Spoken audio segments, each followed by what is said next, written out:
जाता जाता आठवण म्हणून डोळ्यात अश्रू तू देऊन गेलास.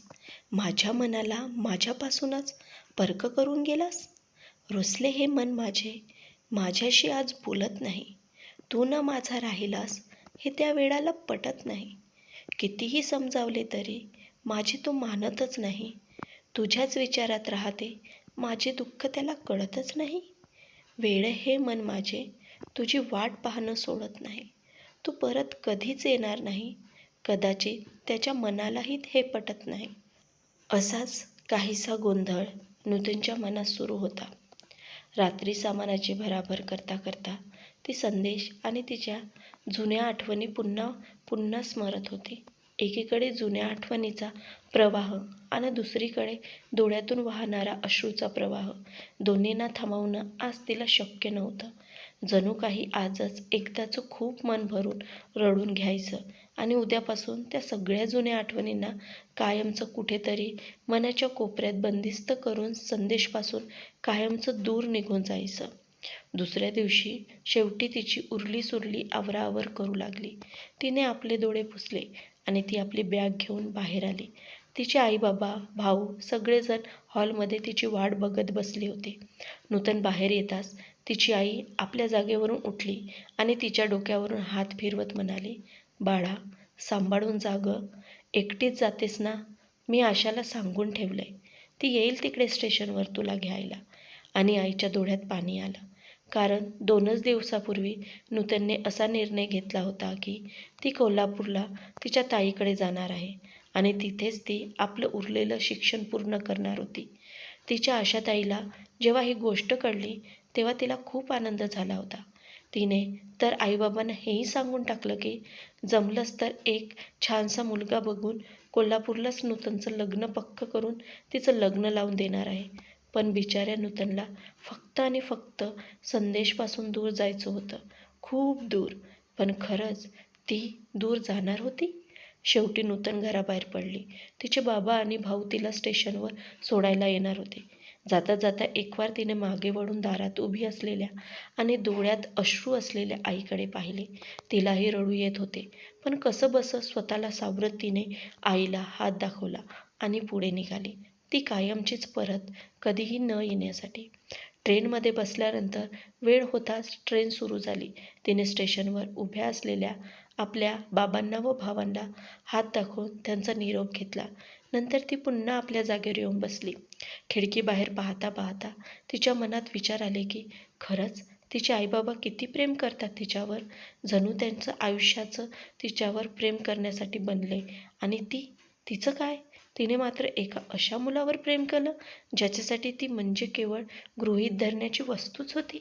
काहीही झालं तरी त्याला वाटायचं ती आहे समजूतदार, सांभाळून घेईन, बघेन तिचं ती, करेल मला माफ आणि खूप काही.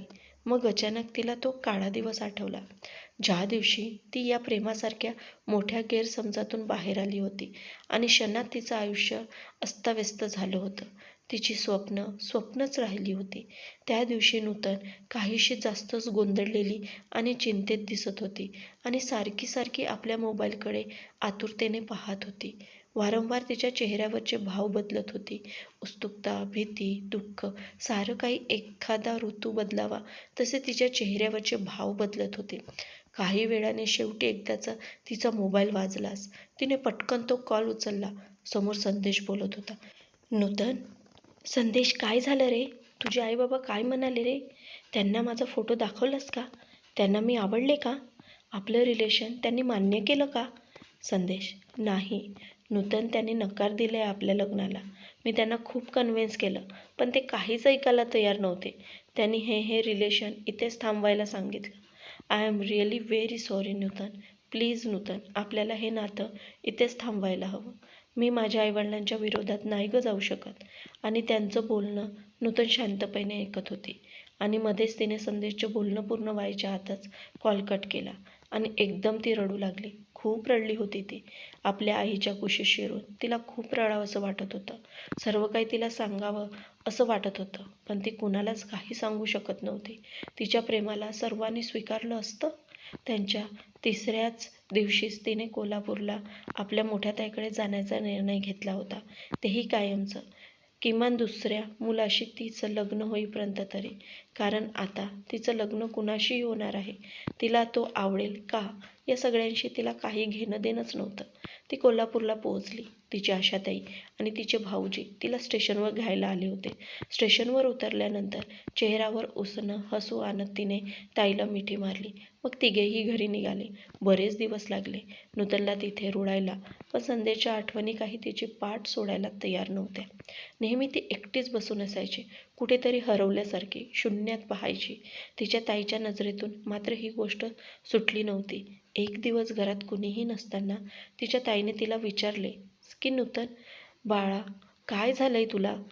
तू इथे आल्यापासून मी पाहते तू खूप डिस्टर्ब दिसतेस.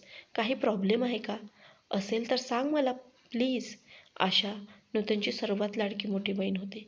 सगळ्या गोष्टी ती आपल्या ताईबरोबर शेअर करायची. पण संदेशची गोष्ट तिने जाणीवपूर्वक तिच्यापासून लपवून ठेवली होती. ताईने असं विचारल्यावर नूतनने आपल्या ताईकडे पाहिलं आणि क्षणात तिच्या अश्रूचा बांध फुटला. एखाद्या लहान मुलीप्रमाणे ती आपल्या ताईला बिलगून ओक्साबोक्शी रडू लागली. तिची ताईही क्षणभरासाठी गोंधळून गेली. मग कसंबसं तिने नूतनला शांत केलं आणि समजावलं. मग नूतनने संदेश आणि तिच्या नात्याबद्दल सगळं काही तिच्या ताईला सांगून टाकलं. ते ऐकून तिची ताई एकदम टेन्शनमध्ये आली. कारण तिला नूतनकडून अशी कधीच अपेक्षा नव्हती. इव्हन ती असं काही करेल हे तिला स्वप्नातही वाटलं नव्हतं.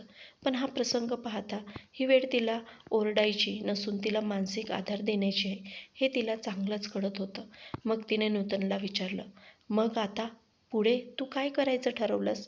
नूतन, काही नाही. मी त्याला कायमचं विसरून जाणार आहे. म्हणूनच मी इथे आली आहे. हे ऐकून आशाला थोडं बरं वाटलं. मग तिचा मूड ठीक करण्यासाठी आशा तिला बाहेर फिरायला घेऊन गेली. दोघी घरी येत असताना नूतन मात्र अजूनही अस्वस्थच होती.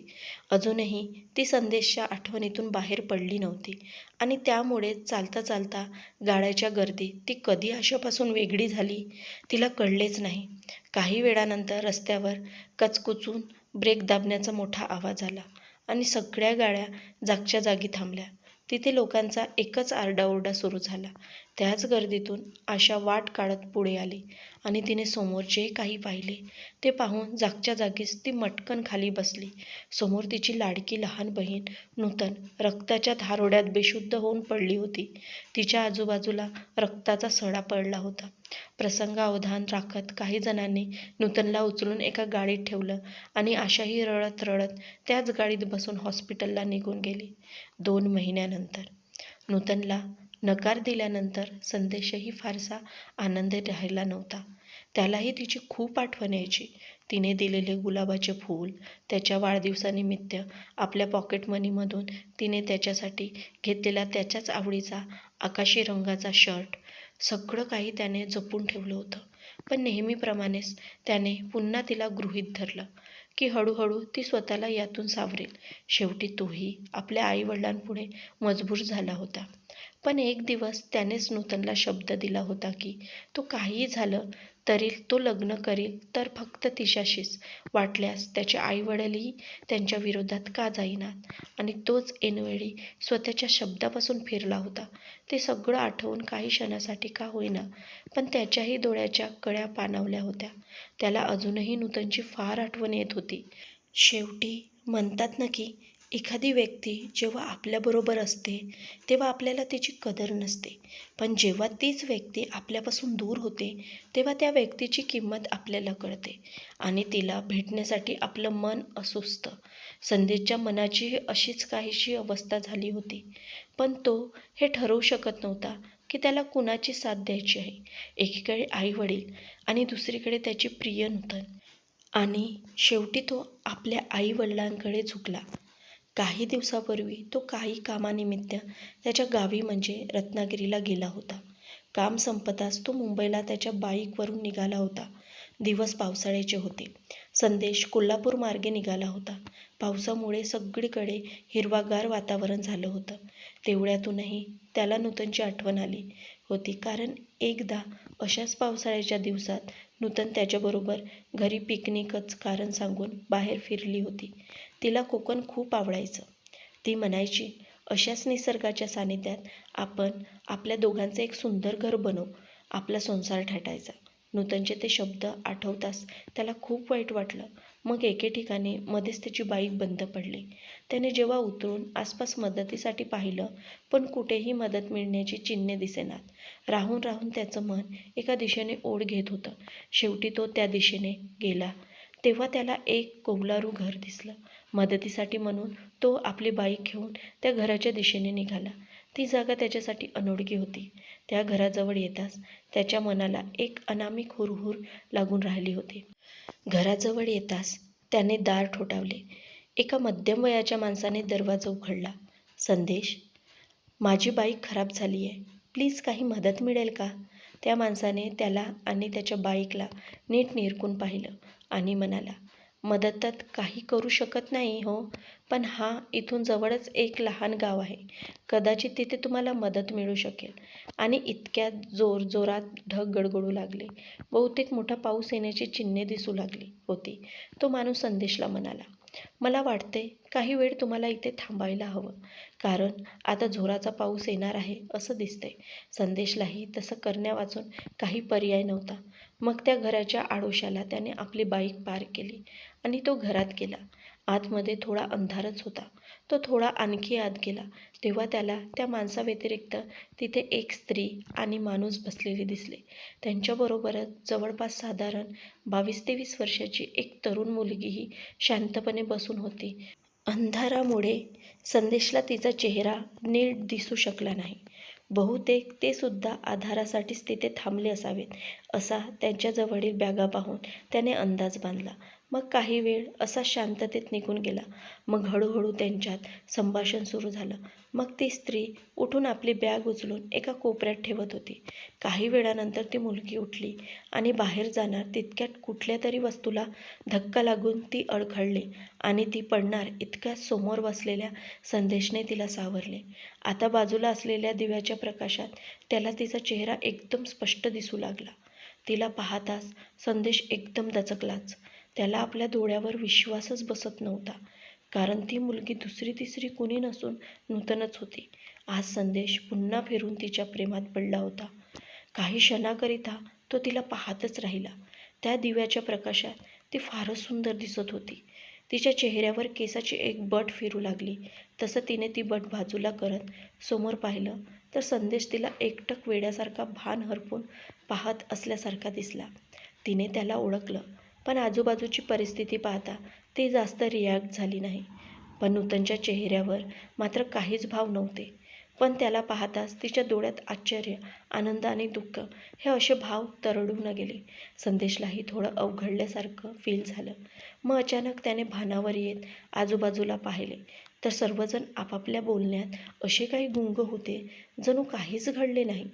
त्याला या गोष्टीचे आश्चर्य वाटले. मग काही वेळाने सर्वजण थोडेफार काहीतरी खाऊन झोपी गेले. पण संदेशला काही केल्या झोप येत नव्हती. बाहेर पाऊसही थोडा थांबला होता. मग तो उठला. त्याला समोर नूतन बसून त्याच्याकडे पाहत होती.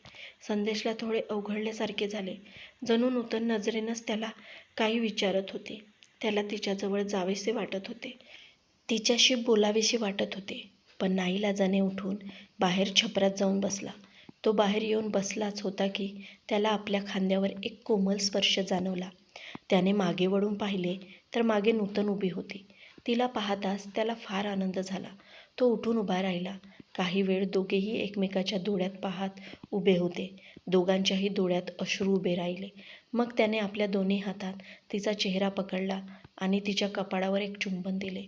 मला माहीत होते तू नाही राहू शकणार माझ्याशिवाय. एक ना एक दिवस माझ्याकडे नक्कीच परत येशील. नूतन त्याचा हात आपल्या हातात घेत म्हणाले, हो नूतन, खरंच मी नाही राहू शकत ग तुझ्याशिवाय. इतक्या दिवसात तुला खूप मिस केलं, पण मी माझ्या आईवडिलांशिवायही नाही राहू शकत.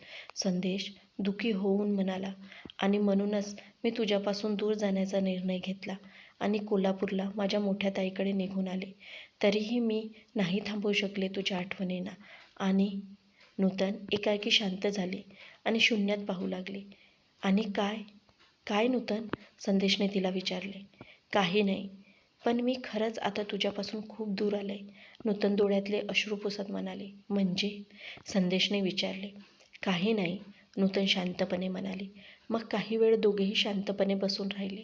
नूतनेही त्याचा हात हातात घेऊन काही वेळ त्याच्या खांद्यावर डोकं ठेवून जुन्या आठवणीत रमून गेली. मग अचानक संदेश तिला आठवणीतून जागं करत म्हणाला, नूतन उठ, आता रात्र खूप झाली आहे, तू आतमध्ये जाऊन झोप, कुणी पाहिलं तर प्रॉब्लेम होईल. संदेश सावधपणे म्हणाला. नूतन स्वतःशीच हसली आणि म्हणाली, मला नाही पाहणार कुणी, सर्वजण झोपले तर. अरे, खरं तर तुझ्यापासून दूर व्हावं असं नाही रे वाटत, पण कदाचित आपली ही शेवटची भेट असेल. असं म्हणता म्हणता ती मध्येच थांबली आणि उठून घरात निघून गेली. का कुणास ठाऊक, पण आज संदेशला नूतन जरा वेगळीच वाटली. तिचं दिसणं, तिचं बोलण्याआधी कधीच अशी दिसली नव्हती. आज तिला आपल्या डोळ्यात कायमचं साठवून घ्यावंसं वाटत होतं. मग तोही आतमध्ये गेला आणि एका कोपऱ्यात झोपण्याचा प्रयत्न करू लागला. अजूनही त्यांचं संपूर्ण लक्ष नूतनकडेच होतं. ती शांत झोपी गेली होती आणि मग संदेशही तिचा निरागस चेहरा न्याहाळत झोपी गेला. सकाळी कसल्याशा आवाजाने त्याला जाग आली. त्या स्त्रीची आणि तिच्या नवऱ्याची निघण्याची गडबड सुरू होती. संदेशचे डोळे नूतनला शोधू लागले, पण नूतन मात्र त्याला कुठेच दिसली नाही. ती बाहेर आहे का हे पाहायला तो घराबाहेर आला, पण ती त्याला कुठेच दिसली नाही. मग तो पुन्हा घरात आला. त्याला वाटले त्या स्त्रीला आणि त्या माणसाला तिच्याबद्दल काही विचारावे, पण त्याला ते बरोबर वाटले नाही. इतक्यात सामानाची आवरावर करताना त्या स्त्रीच्या पर्समधून काहीतरी संदेशच्या पायाजवळ पडले. त्या स्त्रीचे त्याकडे लक्ष नव्हते. संदेशने पाहिले तर ती कसला तरी फोटो होता.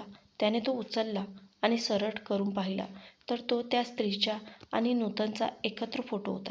त्याला या गोष्टीचे फार आश्चर्य वाटले. त्याने तो फोटो त्या स्त्रीला देत म्हटले, हा फोटो तुमच्या पर्समधून पडला. तुमच्याबरोबर ही मुलगी? माझी लहान बहीण आहे ही नूतन. आणि तिच्या डोळ्यात अश्रू आले. काय, तुमची बहीण? संदेशने आश्चर्याने तिला विचारले. तेव्हा त्याला आठवले की रात्री नूतन म्हणाली होती की तिची मोठी बहीण कोल्हापूरला असते म्हणून. हो, माझीच लहान बहीण आहे ती, पण आता ती या जगात नाही आहे. 2 महिन्यापूर्वीच तिच्या कोल्हापुरात अपघात झाला आणि हॉस्पिटलमध्ये जाता जाताच वाटेत तिने प्राण सोडला. आम्हा सर्वांना ती कायमची सोडून गेली आणि आशा रडू लागली. पण आशाच्या नवऱ्याने तिला समजावले आणि आपले सामान घेऊन त्या माणसाचे धन्यवाद मानून बाहेर निघाले. जाता जाता त्यांनी संदेशचाही निरोप घेतला. पण हे ऐकताच संदेशला जबरदस्त धक्का बसला. या धक्क्याने तो मागच्या भिंतीजवळ टेकला आणि खाली बसला. संदेश आता स्वतःच्याच भानात नव्हता. हळूहळू त्याला नूतनच्या रात्रीच्या गूढपणे बोलण्याचा अर्थ समजू लागला होता. त्याला विश्वासच बसत नव्हता की त्याची नूतन आता त्याच्यापासून खूप दूर निघून गेले आणि हे जग सोडल्यानंतरही नूतन त्याला विसरू शकली नव्हती. कदाचित ती त्याला रात्री शेवटचं भेटायला आली होती. त्या संभ्रमात तो बाहेर पडला आणि आपली बाईक घेऊन निघाला. जाता जाता तो माणूस त्याला निरोप देत होता, पण त्याचे त्याकडे लक्षच नव्हते. त्या माणसालाही त्याच्या या वागण्याचे आश्चर्यच वाटले. विचार करून त्याचं डोकं सैरभैर झालं. त्याच्या डोळ्यातून अश्रू वाहू लागले. आपल्यावर इतकं जीवापाड प्रेम करणाऱ्या मुलीचं आपण मन दुखावलं, पण तरीही ती आपल्यावरच प्रेम करत राहिली आणि तिच्या या निष्पाप प्रेमाला मृत्यूही थांबवू शकला नाही. अचानक संदेशला पुन्हा आपल्या खांद्यावर एक कोमल स्पर्श जाणवला. त्याने मागे वळून पाहिलं तर नूतन उभी होती आणि त्याच्याकडे पाहून स्मित हास्य करत होती. हे काय झालं नूतन? प्लीज मला माफ कर. अशी का एकट्याला सोडून गेलीस मला? दूरच, पण मला जवळ असल्याची जाणीव होती तुझी. मी नाही समजू शकलो तुझ्या प्रेमाला. मी लायकच नाही आहे गं तुझ्या या प्रेमाच्या. आणि तो तिच्यासमोर गुडघे टेकून बसला आणि तिचे पाय पकडून रडू लागला. इतक्यात नूतनने त्याच्या खांद्याला धरून त्याला उभं केलं आणि त्याच्या डोळ्यातले अश्रू पुसत त्याला म्हणाले, नाही संदेश, असं नको म्हणूस.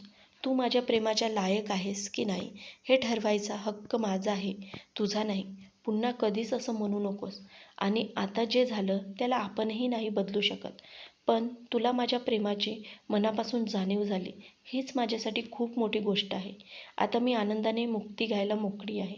फक्त तुला शेवटचं डोळे भरून पाहायचं होतं म्हणून आले. मग संदेशचा हात आपल्या हातात घेत ती म्हणाली, संदेश, मला एक वचन दे की यापुढे कधीच तू माझी आठवण काढून रडायचं नाहीस, कारण यापुढे सगळ्यात जास्त दुःख मलाच होईल. नेहमी सुखात आणि आनंदी राहा. आपण एकत्र घालवलेल्या क्षणांना आठवून आनंदी हो, दुःखी नाही.